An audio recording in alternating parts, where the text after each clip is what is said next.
September 24th, 2015. This is the Hermetic Hour. I'm your host, Poke Runyon. And tonight we have as our special guest best-selling author Karim El-Koussa, who will discuss his factual historical book, Jesus the Phoenician, and his Dan Brown-style thriller, The Phoenician Code. Karim is in Los Angeles on a lecture tour. He'll be speaking and book signing at Glendale Masonic Center on Sunday the 27th. Now, we have reviewed Jesus the Phoenician on a previous broadcast, and Karim honored us by quoting our review on the back of the book jacket of his hardback version of Jesus the Phoenician. So please join us for an hour of surprises, such as there was no Nazareth in Jesus' time, and Bethlehem was really in Galilee. And most importantly, Karim confirms what we have been saying for years. Jesus was the son of El, not Jehovah. So tune in with us and get the gospel Phoenician style. Karim, are you with us? Yes, I am with you, Poke. Thank you for having me on the show. Oh, well, glad to have you, and we're honored to have you. And you know, what I would like to start off with here, so our listeners can really get a handle on this, is we mentioned, and I just mentioned in the abstract here that Jesus was the son of El, not Jehovah, and we've discussed on previous broadcasts that there are really two versions of the Bible that are blended into one, which was one of the things that Ezra accomplished, as we know. And one version is the version that we call the lowest version of the Bible, and then the other one is the Yahwehist version of the Bible. And what Ezra did, as we know, is he took both versions and blended them together and just stuck Yahweh, and everywhere else showed up, he put Yahweh in there, and to try to Jehovah-ize the whole Bible. So what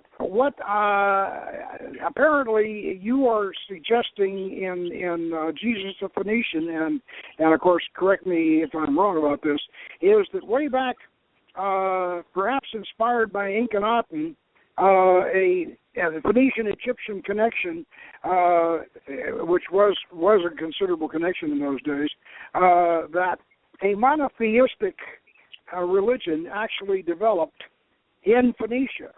And with the idea that El, or El Elyon, was the one God.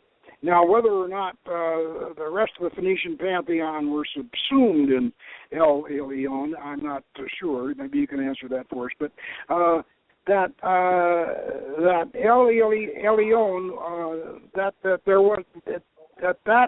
is actually the origin of the lowest books in the Bible, and including the book of Enoch, which was also Canaanite. Now, and so Jesus was definitely a Galilean, and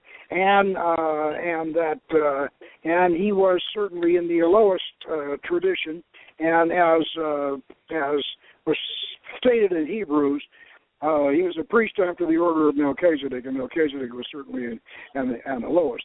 Now, is what I've been saying pretty much lined up with what you're getting across, or have I made some errors here?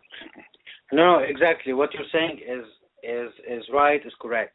Now, we have to understand something, that the Old Testament has been compiling many narrations from different civilizations like the Phoenicians and the Egyptians and even the Mesopotamians at a certain point.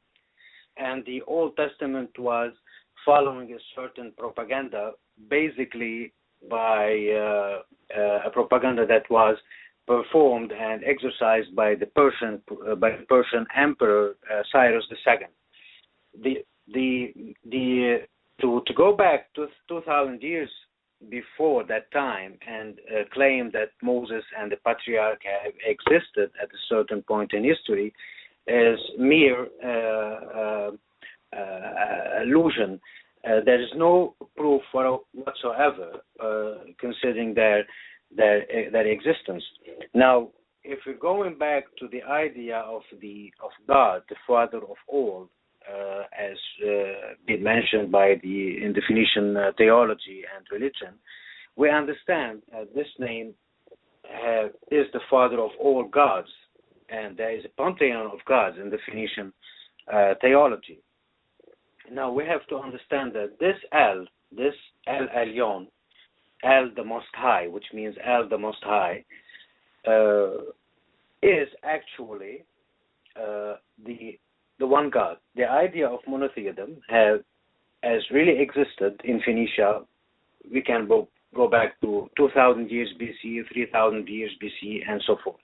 Now, the Egyptians, with the connection with the Phoenicians at the time of Thutmose the Third, when he arrived in Phoenicia, and especially meeting with the Enochian, a priest at Mount Carmel, he got the idea of the one God from them, and he took this idea to Egypt.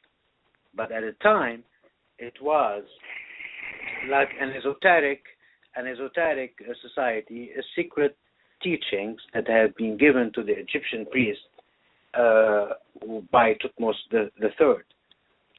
It followed then by Akhenaton, who took this idea of the one God Aton, who is basically similar to the Phoenician god Adon or Adonis, and exercised a monotheism belief in Egypt. The Hebrew, we can safely say that they were not in existence at the time. According to my theory, I believe that the Persians, like the Assyrians before them, exercised a policy of transfer of population from a certain place to another place within the empire, within the Assyrian Empire or within the Persian Empire. So Cyrus II, in around 6th century BC, wrote the edict, transferred a group of people from Babylon and Ur of the Chaldeans into the land of Canaan, and these people, where they crossed the river, the Phoenicians called them Abiru al-Nahar, those who crossed the river, the Hebraniyin, the Hebrews. But that was later in history. So if you're going to focus about the idea of monotheism, it is purely a Phoenician Egyptian principle. Well, that's what I think. There's one thing though that I really want to kind of address along this line, and that is Lady Asherat of the Sea or Our Lady of Byblos. In the most ancient Canaanite text that we have El. El is almost a Zeus-like character in the Ugarit, version of Phoenician mythology, and he rules with Lady Asherat of the Sea, and where does I know you mentioned several times, you mentioned Astarte and Asherah in Jesus the Phoenician in connection with Mary primarily, Jesus' mother. How do you equate? Do you equate El and his consort Lady Asherat as two halves of one entity, or do you conceive them, or do you put Lady Asherat in some other position? How do you handle that in the theology that you're suggesting? The pantheon, the Phoenician pantheon, consisted first of the Father of all, which is El, I just told you about. Now, the second role, the second category of gods are the goddesses. The second category is the goddess Astarte, who is the escort of El, but she is of the second category of the deities that existed in the Phoenician pantheon, along with Anat and Ashirai and Astarte. So all they do function as the mother goddess, as the queen of heaven, as the lady virgin Anat. And we have the third category of gods and deities. We have the sons of El, the Elohim, for example, Baal, Adonis, Yah, Shalim. Yah and Yam are the same deity of water. And we have the rest of the gods and the goddesses that appeared in the Phoenician pantheon. But first of all, we have like a council. It's like a council of gods and goddesses presided by one god, father of all, is El. Yeah, the pantheon that we're familiar with, of course, has Astarte as the daughter of, in a sense, the daughter of El. And, exactly. Yeah, right.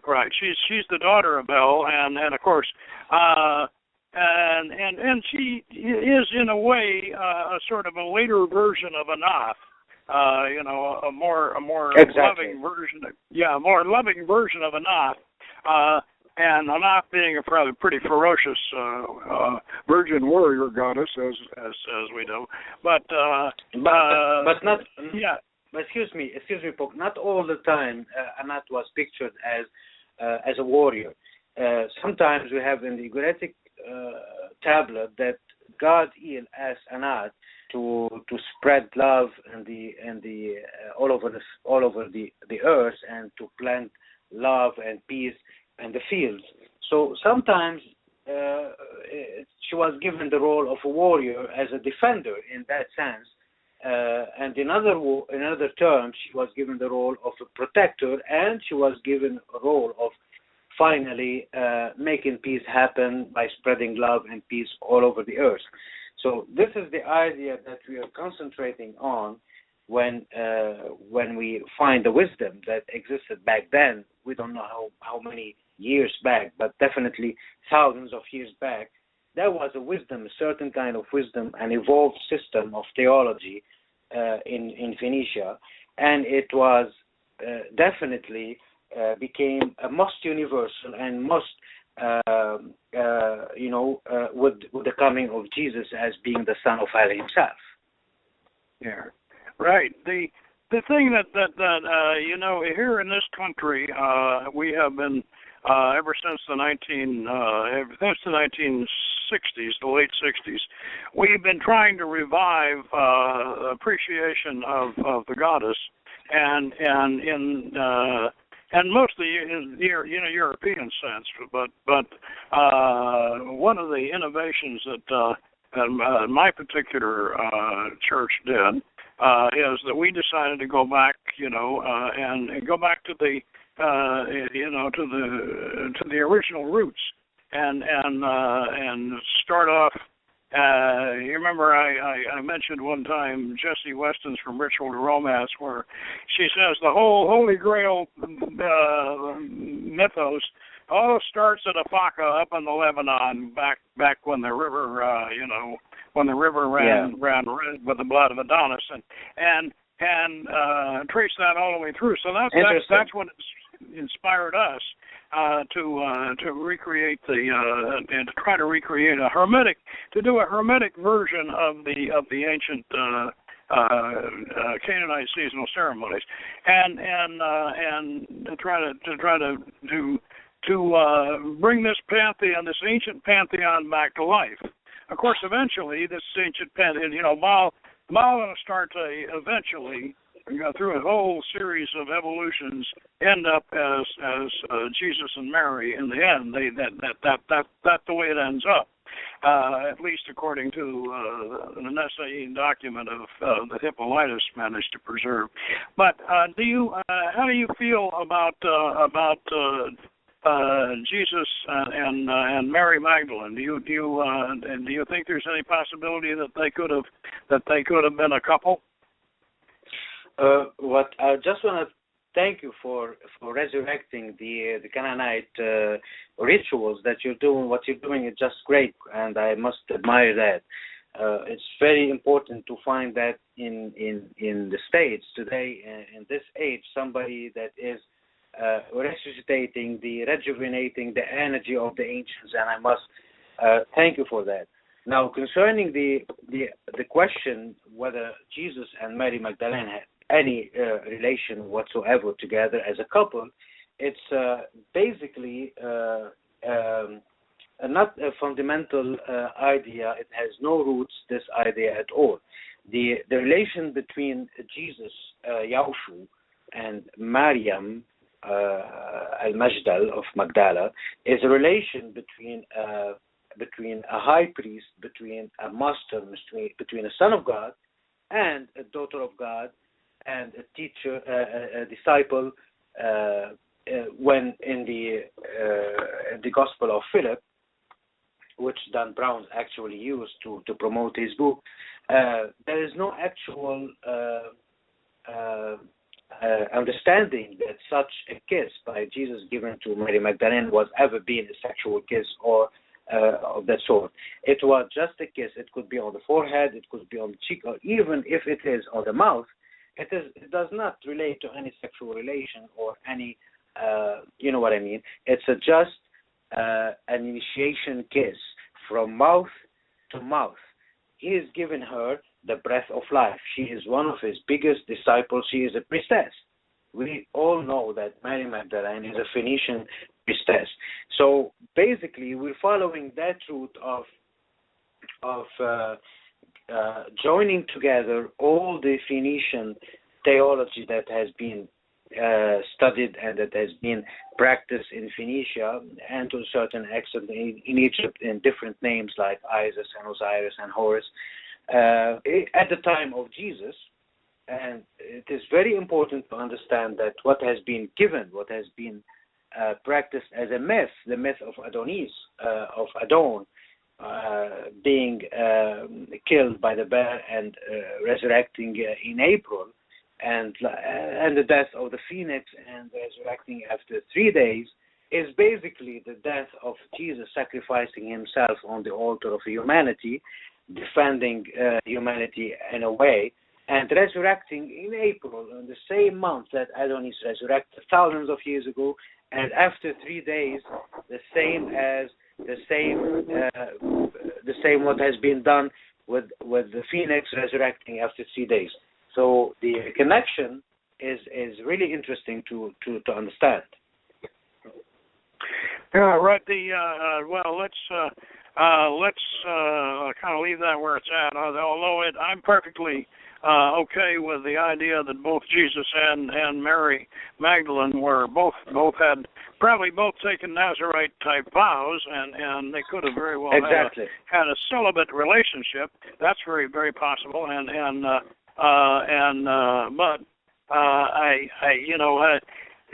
The reason why I asked the question is because Jesus, there seems to be a desire, especially with former Roman Catholics, to not see Mary to see Mary as the mother, but not as the consort, and of course.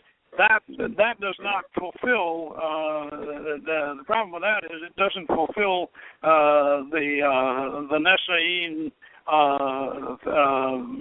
theory that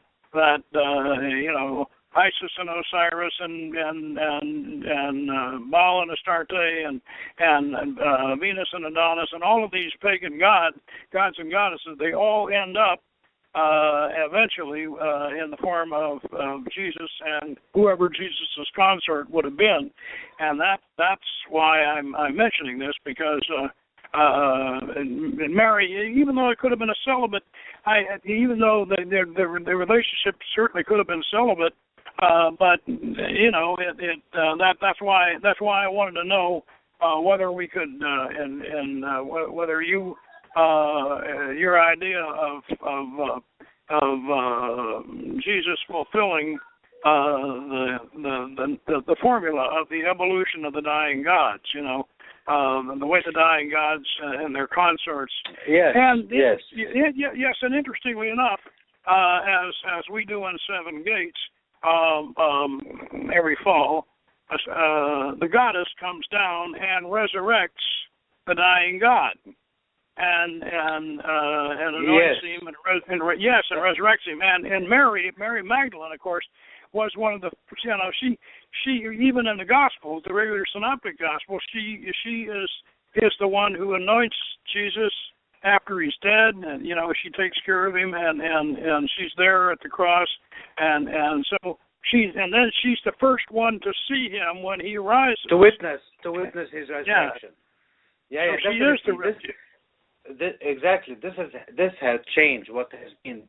That's what I'm telling you. I'm trying to say here that the religion have evolved from the idea of the female resurrecting the male 2,000, 3,000 years back to being just a companion at the time of the resurrection, because the power now is with the male to resurrect himself from death. So it's an evolution process of the theological system of the Phoenicians. Things have evolved 2,000 to 3,000 years, and the Virgin is definitely evolved from that time to the time of Jesus. So Maryam of Magdala played an important role as a priestess and as a witness of his resurrection, whereas he played the role of the resurrecting God. This a little bit differs from the ancient times, but stays with the same concept of the Son of God that dies and to save humanity and to resurrect after 3 days. The core concept remained the same. Yeah. Okay. Well, let's move away from that, and one of the things that I mentioned in the abstract here was that we were going to surprise people by informing them that there was no Nazareth in Jesus's time. They hadn't built it yet, and of course that you revealed that through your archaeological research, and Bethlehem was much more prominent in Galilee than it was in Judea, and so probably Bethlehem, especially if Joseph was a Galilean, and if Mary was also, that Bethlehem would be the. Yeah. That's for sure. Yeah. So talking about Nazareth was not there at the time of Jesus. It came later on. It's a name that derives from the word Nazarene or Nazarene or Nazarite. Right. This name given to a certain group of people like Jesus, Yahushu, Yohanan, Mary Magdalene, and Paul, who decided to become the ascetic branch of the consecrating themselves to God, to the work of God, being part of a bigger group called the Asayas. The Asayas, sometimes they are called the Asins, but the best name to call them is the Asayas, because the Asaya is Ashaya, or Asaya is a Syriac Phoenician name that means healer. And of course, definitely, these people were healers. The Qumran community that existed by River Jordan, these were Orthodox Jews, and has nothing to do with the group of Jesus and the surrounding region of Mount Carmel and Bethlehem of Galilee. And now, as we said, so Nazareth came later as a name and was derived from the name given to those people that consecrated themselves to God, and then Nazareth came as a village, as a place to where they used to practice their rituals and their prayers. As for Bethlehem, it's definitely the Bethlehem of Galilee, because the Bethlehem of Judea was not actually, it did not exist at the time of Jesus. It was just a cemetery at the time of Jesus, but it was later, in the 3rd or 4th century, at the time of the Roman Empire, when the Romans decided to have Christianity as their organized religion, was Constantine and his mother Helena. Then they invented the idea of Bethlehem in Judea, and somehow it seems that also, if you go back, look at the New Testament, many of the older scholars nowadays agree that Matthew had decided to shift the two Bethlehems, the Bethlehem of Galilee to make it the Bethlehem of Judea, because he addressed his gospel to the Jews at the time, trying to convince them that this Messiah, that this Yahushua Jesus is actually the Messiah that you have been waiting for here. He's got been born in the Bethlehem that is related to King David, and this is all without any historical proof whatsoever. So Bethlehem in Galilee, go ahead. I understand that that as far as the Davidian line, that most of the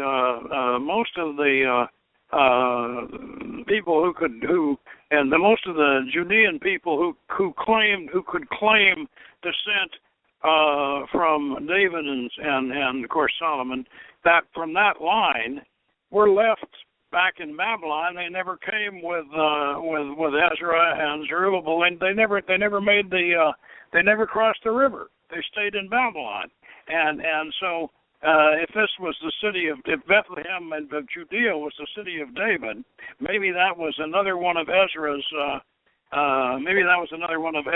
kind of redactions, to use the scholarly term for what Ezra did. He didn't change the Bible; he redacted it. Well, speaking of that, I think something I wanted to discuss with you was that you kind of get the impression that because we all know, including the scholars, all biblical scholars agree that Ezra redacted the Bible. He's the redactor. Okay, we all agree on that. But what I'm kind of wondering is that does not. I don't think that means. You give the impression that Ezra created that he invented the history of the Jews. I'm not sure that. But what I want to ask you about is that the Samaritans, and there are about 800 of them left, they have a Torah that they claim is originally older than the one that Ezra was using, and they might be right, and although all we have is medieval type copies of it, but I think it's possible, and my colleague Michael Johnson, we both think that it's possible that Ezra took that original Torah that the Samaritans had, and he redacted that one and used that to recreate his version of the Old Testament. And what do you think of that Samaritan that theory? You mean? I didn't follow you. What's the name of,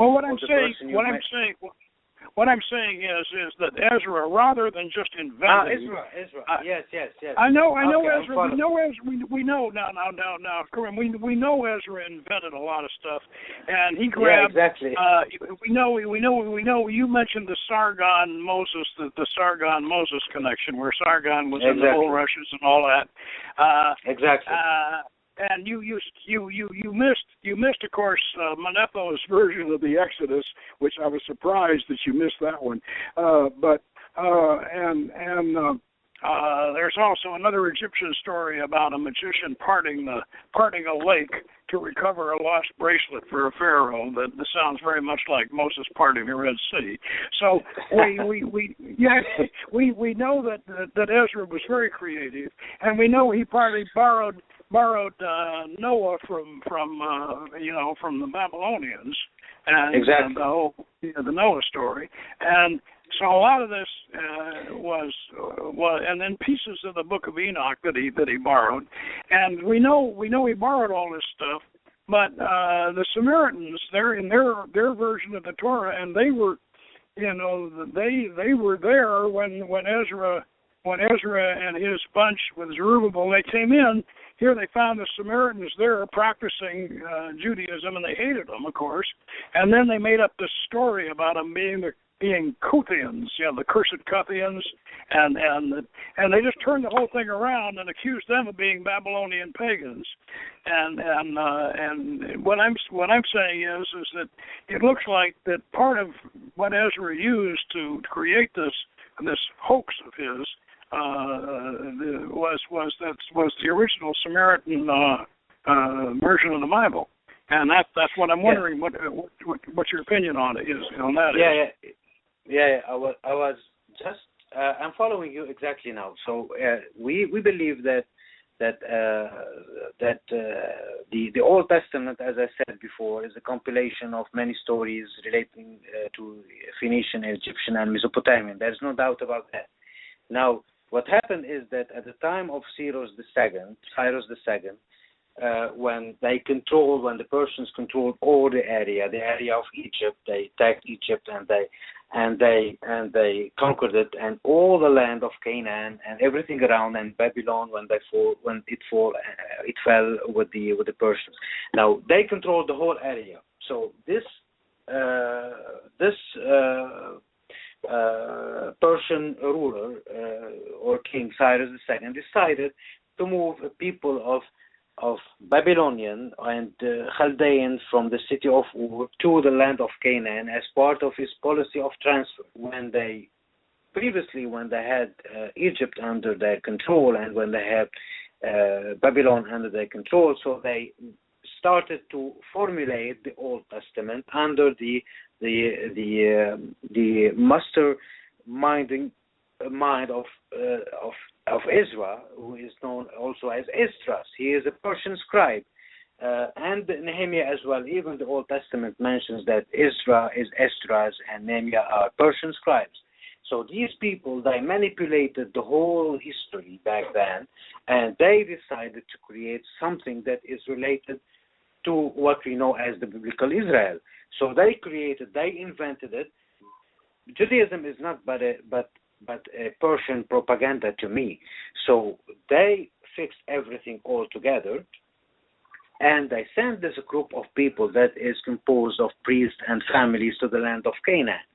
And it is true that is mentioned in the Old Testament that Cyrus II is the only non-Jew that has been given the title of the Messiah. We wonder about that. How Cyrus II, who is Persian, to get the title of the Messiah, which is a Jewish thing.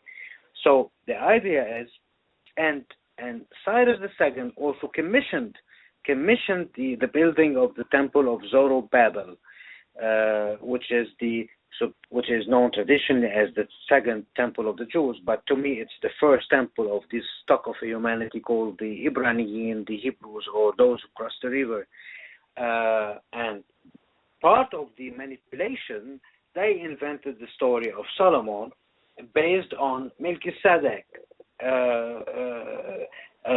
who consecrated Ur-Shalim, who consecrated the city of Shalim, that goes back to Shalim, the son of El, that consecrated Ur-Shalim to the son of God, Shalim.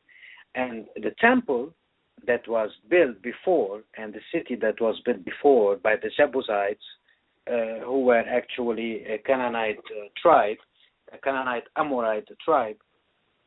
They built the city around 1500 BC, around 2000 actually, because we have records of the Egyptian mentioning Shalim in the 19th century BC. So it could be back then or a bit later, but it was Melchizedek who became the high priest of Shalim, of Ur Shalim, who consecrated the temple to Shalim. So this temple that was known in the Phoenician territory in Jerusalem as the Temple of Shalim was manipulated by Esdras and Nehemiah and became the Temple of Shlomo, and which is the Temple of Solomon. So the whole concept of the Old Testament is definitely a propaganda, part of the Persian policy and politics during their expansion, the expansion of their empire all around the territories that has been actually mentioned as the promise of God to Abraham. So the promise of God to Abraham, if you look at the geography, you will find that it is the same spot, the same area that has been the expansion area of Cyrus II. So it is not the promise of God to Abraham, it's the promise of Cyrus to a group of people that has been living in Chaldea and Babylon and moved them to the promised land, which is the land of Canaan. Let's talk about Solomon's Temple a little bit, because of course naturally that's very important to the Masonic tradition, but I got the impression from reading your both your books, the Phoenician Code and also the Jesus the Phoenician, that you were suggesting that actually. What they were really talking about was the Temple of Melkart at Tyre, and exactly. Certainly there's a lot of similarity. Not only that, but as Ezra tells the story, Solomon goes to Hiram of Tyre and says, "I want to build a temple, and will you help me?" And Hiram says, "Yes, praise the Lord." Yeah, of course, naturally the Lord Hiram's praising is El. So this whole thing.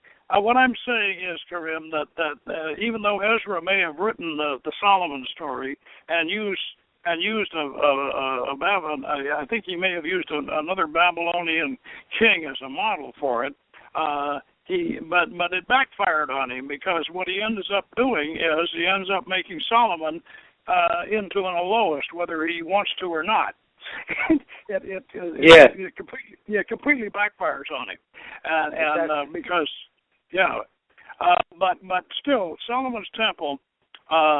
You're right. If it was there, it was probably Melchizedek's temple, and it was built by the Jebusites. And if it existed, and if it did, it probably looked very much like, I think the Kaaba down in Mecca is probably a pretty close to model as to what it must have looked like originally. Now, how do you feel about that? Well, we believe that the idea of the two pillars at the entrance door of the temple, this idea of the two pillars goes back to Sanchoniathon narration that was transported to us by Philo of Byblos and Eusebius, the early church father, the historian of the Roman Church. He mentioned the existence of the two pillars when Tyre was at the time under fire, and there was one guy who decided to move from the inland Tyre to the maritime Tyre, because at the time the Tyre was two places. There was the inland Tyre and the maritime Tyre. It was at the time of Alexander that the two Tyre became one.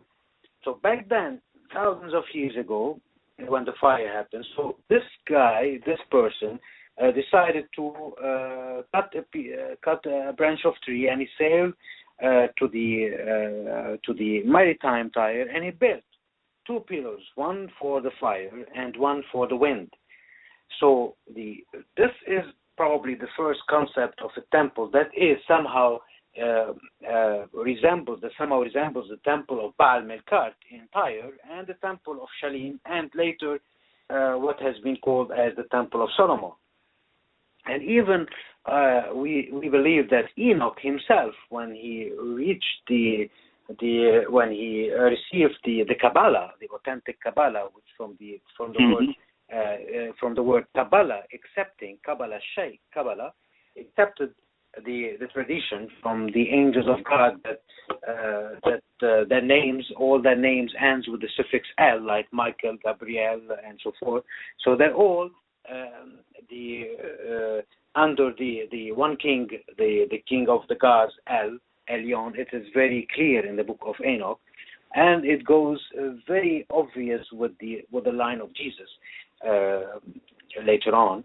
So Enoch, when he received his vision and his teachings from God, he decided to build a semicircular temple, an open temple on Mount Hermon in Lebanon, and he built one pillar and another pillar around an altar. And these two pillars, as I said, represents also the fire and the water, and that also represents esoterically a very important idea. They represent the vine and the wheat, the bread and the wine. And it goes directly, we remember when we say this, we remember Melchizedek and his ritual of bread and wine that was actually practiced by Jesus later on. So this temple, this original temple that Jesus in the New Testament, he came to the temple and he said to them, "You made my house is a house of prayer, you made it a den of robbers." He was not at all related he was not at all relating to the Temple of Solomon, but he was correctly mentioning and he was correctly telling them that you made the house of prayer, the house of Melchizedek, the house of Shalim, which is the son of El, because I am Emmanuel himself, I am El with us. You made this house a den of robbers. So the actual fact in the New Testament, there was definitely a great conflict between Jesus and his Assyrians friends and the Nazarenes, the Galilean people of Mount Carmel, and the Judeans, the Jews that existed in Jerusalem. A great conflict, a great different ministries, different gods, and that is very clear in the New Testament. So we follow the line that Yahushu, which is also known as May Yah add. Who is Yah? We have to understand that Yah is the Phoenician god of water mentioned in the Ugaritic tablet. And this Yah is the same as Yam, mentioned and worshipped on the Phoenician coastal cities. It's the god of water. With the Amorites, Yah entered Mesopotamia at the time of the Amorites, around 2,000 years BC, with Hammurabi, the father of the Amorites, and this Yah became known as Ea with the Mesopotamian. So later on, with the Chaldean at the Neo-Babylonian era in the 6th century, 7th century BC, this Ea, the same god of water, transformed into Yahweh. And this Yahweh is not anymore the god of water, is not anymore the god of healing, as it was at the time of the Phoenicians back then, and it is with Jesus, because he is also the healer. Yahushu Meyahu saves. Meyahu heals, yeah. And so this Yah became known with the Chaldean as Yahweh, but it lost its principle of healing as being the god of water, and became a dual principle, a female and male god. This Yahweh became with the people who came from Babylon and Ur to the land of Canaan. They brought Yahweh with them, and they named it Yahweh, having Yod Heva, Kabbalistically are known as Yod Heva, Yahweh, Adam and Eve. So the idea became like this with the Hebrews and in Judaism, that is totally different from the concept of the Phoenician idea of healing by water, of Yahweh being himself Yahushu, being himself Emmanuel, being himself Jesus. being himself the Son of God.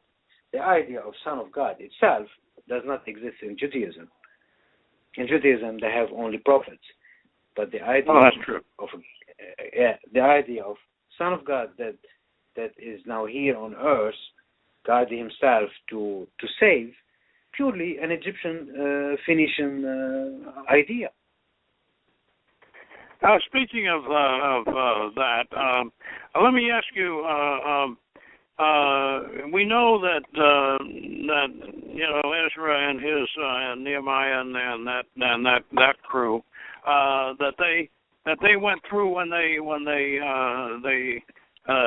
meddled with the Bible. They went through and put YHVH everywhere they could possibly put it, and attached it to L. Yeah, they did. But and then when they finally developed their Kabbalah, and their Kabbalah, of course, as I imagine you know, is derived from both the Samaritan Kabbalah and the Greek Kabbalah of Marcus especially, and when they finally developed their Kabbalah, they did a lot of very, very interesting gematria on YHVH, and some very impressive gematria on it. But I'm wondering. I know we have come up with a alternative tetragrammaton, and I'll tell you how that came about. I originally, being a Golden Daughter, I used YHVH because the Golden Dawn did, and we equated it with L. But we fell into the same problem that the Samaritans had. That they ended up having to use YHVH. But the Samaritans, every time they saw, when they were reading their version of the Torah, every time they would see YHVH, they would pronounce it Shema, and that's like Shemat, which is a form of tetragrammaton which we ended up using, and that's Sha Ma Ta, Shin Mem Lef Tau. And Tau, being the last letter in the alphabet, and equated with Saturn and Earth. So that the reason why we switched over from using YHVH, just like the Samaritans were, because the Golden Dawn did. And the reason why we switched over was I invited at their request, a bunch of Hasidim to one of our seasonals, and they all came, and we had a great time, and we went out to go around the henge, and we got out around the henge, and out the deacon came out to do a pentagram ritual, and when he vibrated, Yod Hey Wow Hey, that's when all of our Hasidim guests proceeded to march out, and we never saw them again. And at that point, I realized, hey, we've touched their God, and they think we stole it, and so I think we're going to stop using it. And so we decided, at that point, and that's proprietary with them, and so they don't like us using it. So I said, all right, that convinces me. We're going to use a more ancient tetragrammaton. And then, of course, later on we found out that the Samaritans were using Shema, and even though they put Yodei Wahai in the book, but which now are we on to something here that you could relate to as far as a Phoenician tetragrammaton? What do you think? Personally, I would prefer to use the word. The four letters of Elo. It is the name that Jesus, when he was on the cross, he called Eli Elo. He actually used this name, and he used a more different name, but the same thing. It's Abba, Abba, which means father. ABBA. But he used definitely the word on the cross because the cross actually represents initiation, death and resurrection. So at the time of his death and resurrection, Jesus called the Father Eloh. So this name Eloh is basically the name that I would use in such rituals. And there is something that is very important to know, that it's not what has been written in the New Testament, Eli, Eli, why have you forsaken me? This is totally an error of translating the words that actually was said by Jesus in Aramaic. He actually said, Eli, Elo, lama sabachthani, which means, Eli, Elo, how much have you praised me? Or in the Peshitta version, in the Aramaic Syriac version of the New Testament, it's, for this moment you have spared me. You have spared me for this moment of absolute glorification. And if we read the great Gospel of John, this book, this great book actually in the New Testament, a book of initiation par excellence, the book of John, the Gospel of John, he definitely mentions that all the scene that is happening around the crucifixion moment, and all this time, Jesus was talking to his Father, on one idea, the idea of glorification. The idea of glorification, which means death and resurrection. Right. And this is actually the third degree Masonry, where the Master Mason resurrect on the third degree, which is mirroring the resurrection of Jesus after 3 days, and the resurrecting of the phoenix after 3 days from its ashes. It's the same idea. You know, Masonry is an important thing to study, an important fraternity that is somehow keeping the ancient tradition, but to a certain point, not all Masons are enlightened, and some of the Masons have taken this in a wrong way. But it is very important that Masons should go back to the original tradition, to the great white fraternity that existed at the time of Melchizedek and Tutmosis III. So, well, it's up to us to try to get them to do that, and exactly. we've been trying to do that, and we've had some success with it. That's great. And we'll continue. We'll continue. But now, before we run out of time here, I'd like to discuss your novel. You know, we sort of been discussing Jesus the Phoenician, and let's talk a little bit about the Phoenician Code, because this is a very exciting book, and I'm a James Brown fan. I enjoy his books. I don't always agree with them, just like I know you don't either. But then on the other hand, we have to admit that I'll give you a little clue. I don't know whether you know this or not, but Brown's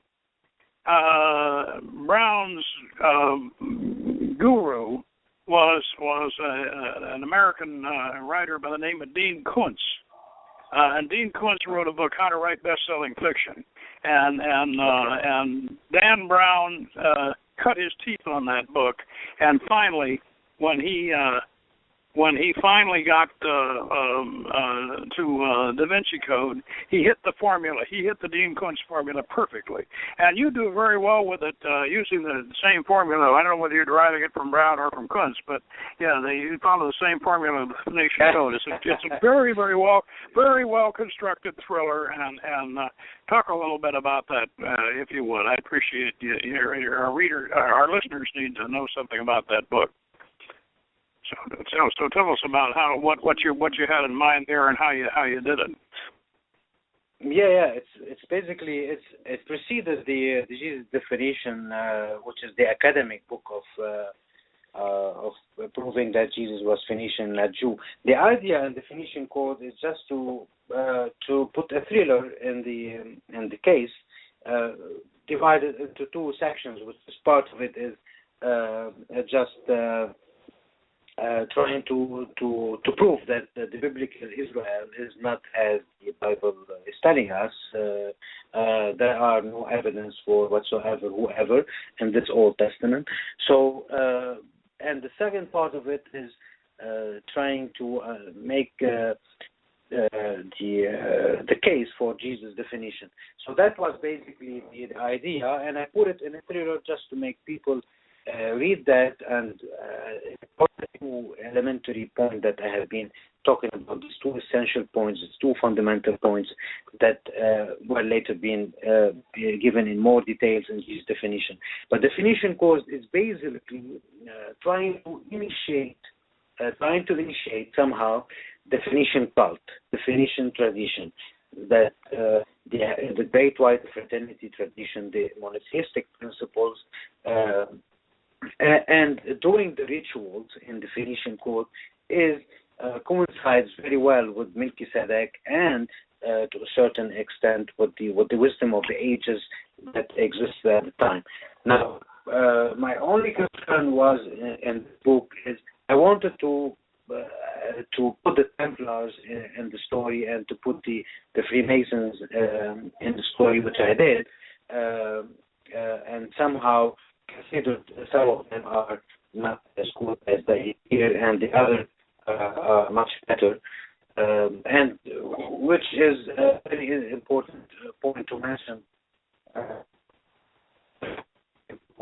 To somehow resurrect the ancient traditions today, you have to understand how things developed back then, how it evolved. And why we are getting all this in the much tradition. Is it coming from the Great White Fraternity or the Babylonian Brotherhood, which I consider a deviated brotherhood from the original source? They deviated everything. They just falsified everything and corrupted everything. So what I'm trying to say in this initiation, I call it a story of initiation too, because it has a lot of meanings and a lot of symbols. Although it is a thriller, and but the main point is to get those people who understand really the tradition to go back into the tradition and hold back to it, because the truth is there, and the truth has been said like 2,000, 3,000 years ago, but it has taken many shapes and many forms, and some of the truth has been corrupted by the Babylonian Brotherhood. So at this age of revelation, because we believe that we are coming nearer and nearer to the age of revelation, where all has to be revealed, where the truth is to be revealed. And I believe that your church is doing the same thing, and many other, like the Druses in Lebanon, are doing this, like some of the Templars that I know, like the Osti Order Souverain du Temple Initiatique, who are doing some important work at revealing the truth. And your church, the Church of the Hermetic Sciences, I believe that it's now, we're moving from the individual consciousness into a collective consciousness, where we should, in a way, resurrect the phoenix again, resurrect the old tradition, and spread it to the world as it is, to make people understand the truth. Well, right now, this is the most important thing that we can possibly do, and I appreciate your. We all appreciate your work on this mission, because you're doing excellent work, and the books are excellent. We're just about out of time, and next week we'll be back with another one of our Paths on the Tree of Life series. Be Netzach next, Sphere of Nature next week, and Karim, thank you so much for being with us. And we'll see you Saturday night, and thank you, Sandy. Well, of course, we'll also see you Sunday afternoon when you do your lecture at Glendale Masonic Center. And thank you so much. Well, we're honored to have you, and we'll be seeing you soon. And take care and be well. Thank you for having me talk on the show, and love and peace to all of you. Love and peace to you, too. And good magic. Bye-bye. Bye-bye.